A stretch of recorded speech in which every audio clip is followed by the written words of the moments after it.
Alors justement, Virginie Carollo, vous êtes vice-présidente en charge de la transition et de la participation citoyenne au sein de Cosén Aglo. Je vous invite là aussi à venir apporter votre regard sur cette dynamique lancée, importante sur le territoire. Bon, je vais jouer un petit peu du cinéma, d'effet cinéma dans cette belle salle. Déjà, je vous remercie quand même d'être venus nombreux, parce que c'est pas évident de mobiliser sur ce sujet.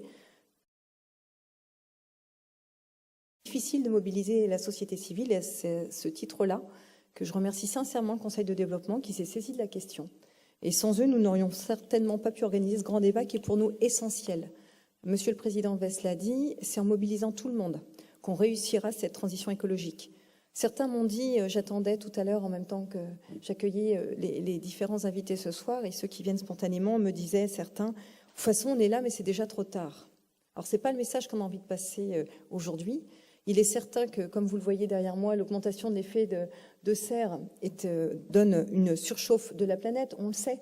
On connaît les effets, la fonte des glaces, la montée des eaux, les événements climatiques, l'érosion de la biodiversité aussi. Alors ça, on s'éloigne un petit peu. Nous, le discours que l'on veut mener dans le cadre des opérations de transition écologique et de tout le débat que l'on entame aujourd'hui, qui se poursuivra dans des autres communes du territoire au travers de cafés citoyens, c'est de dire qu'on peut tous mettre notre pierre à l'édifice. C'est l'histoire du petit colibri. Certains en ont déjà entendu parler. C'est la jungle qui brûle. Puis il y a le lion, le roi qui attend, qui regarde, qui fait comment je vais faire. Puis il y a le colibri qui arrive et qui dépose sa goutte d'eau, qui regarde le lion, qui lui dit moi j'ai fait ma part. Donc ça, c'est vraiment le débat qui nous intéresse et c'est cette mobilisation que l'on cherche aujourd'hui à entamer avec vous lors de ce grand débat. Sur Cosén Aglo, pourquoi elle se saisit du sujet des plans climat-énergie-air territoriaux?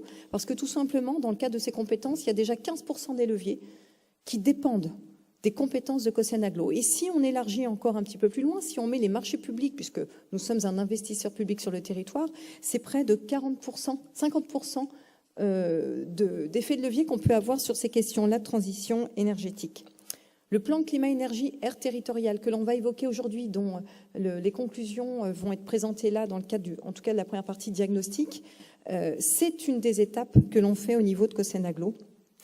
Il vise à réduire les émissions de gaz à effet de serre pour limiter le réchauffement global et ses effets, adapter le territoire aux effets de changement climatique pour notre sécurité, promouvoir la sobriété énergétique bonne pour le porte-monnaie et pour la planète, protéger et améliorer la qualité de l'air pour le bien de la santé de tous, et développer les énergies renouvelables qui créent l'emploi local non délocalisable et assurent une autonomie énergétique et de proximité. Je l'ai lu parce que c'est le cadre législatif dans lequel nous évoluons aujourd'hui dans le cadre de ce plan climat-énergie-air territorial.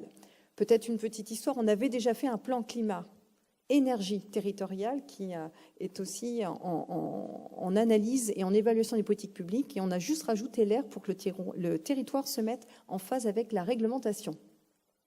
L'enjeu énergétique, c'est le maintien forcément de l'emploi, le développement économique et le pouvoir d'achat. Jean-Claude Wess nous l'a précisé aussi tout à l'heure. C'est un enjeu aussi de dynamique économique au travers de la transition écologique. C'est pas un frein, c'est pas une contrainte, c'est vraiment un entraînement de l'économie qui peut aussi se manifester sur les territoires. Et c'est dans ce cadre-là que Cosén Aglo mesure l'ensemble des piliers de cette transition écologique et énergétique. L'enjeu de la qualité de vie et de santé publique, je crois que ça parle à tout le monde. Quand on parle d'économie d'énergie, on devrait parler aussi de confort dans une maison. J'en discutais aussi il n'y a pas tellement longtemps dans le cadre des rencontres que l'on fait au niveau des partenaires qui travaillent avec Cosén Aglo. On rencontre des banques régulièrement et je leur dis souvent, est-ce que dans votre responsabilité d'octroyer un prêt ou pas pour une maison, est-ce que vous traduisez l'histoire de l'enjeu énergétique? Est-ce que vous n'êtes pas prêt à accorder un prêt un petit peu plus important pour un foyer qui va isoler sa maison de manière correcte, qui va gagner en confort de vie, qui va gagner en qualité de vie, qui va gagner sur le plan de la santé, plutôt que de réduire son budget et de le voir mettre un chauffage et une isolation qui n'est pas conforme aux nouvelles normes d'aujourd'hui et ni aux normes de confort et de santé. Voilà, je crois que là, vous êtes là aujourd'hui, j'espère qu'il y a des banquiers. Alors moi, je ne vous vois pas du tout, je vous le dis, j'ai un spot, je ne vous vois pas du tout. Je ne sais pas si les banques sont représentées, mais je crois qu'il y a à interpeller sur ces sujets-là, parce que c'est une responsabilité collective et on ne le dit pas assez souvent. Il y a plein de donneurs d'ordre qui pourraient intégrer aussi toute la stratégie de transition énergétique sur le territoire. Donc, je vous l'ai dit, le plan climat-énergie-air territorial que l'on va vous présenter aujourd'hui, c'est l'affaire de tous, avant tout de l'agglo, mais aussi des communes. Et je salue mes collègues présents ici qui participent non seulement à ce débat, mais qui vont aussi mener des ateliers après et qui, au jour le jour, dans leur politique de collectivité, mènent cette transition écologique et énergétique. tous les acteurs institutionnels qui sont ici et qui sont partenaires de l'agglo au quotidien, les entreprises, bien évidemment, puisque sans les entreprises, on ne fera pas non plus les travaux nécessaires, par exemple, dans les maisons. Et puis, elles sont entraînées aussi dans le territoire énergie renouvelable que je vais citer après. Bien entendu, les associations et vous, citoyens, les habitants, qui, j'espère, être nombreux ce soir en dehors de responsabilités associatives. Vous étiez là, je le passe. Enfin, cette politique qui est affichée pour réussir cette transition écologique, c'est un minimum demandé par le gouvernement. Le plan climat-énergie territorial. Cossen-Agglo a décidé de répondre à un appel à projet régional pour aller beaucoup plus loin. Nous sommes donc lauréats avec une dizaine de territoires de Normandie. On est le seul en Seine-Maritime sur cet engagement d'un territoire 100% énergie renouvelable à l'horizon 2040. Alors vous allez me dire, 80% de l'énergie consommée sur le territoire provient de l'industrie.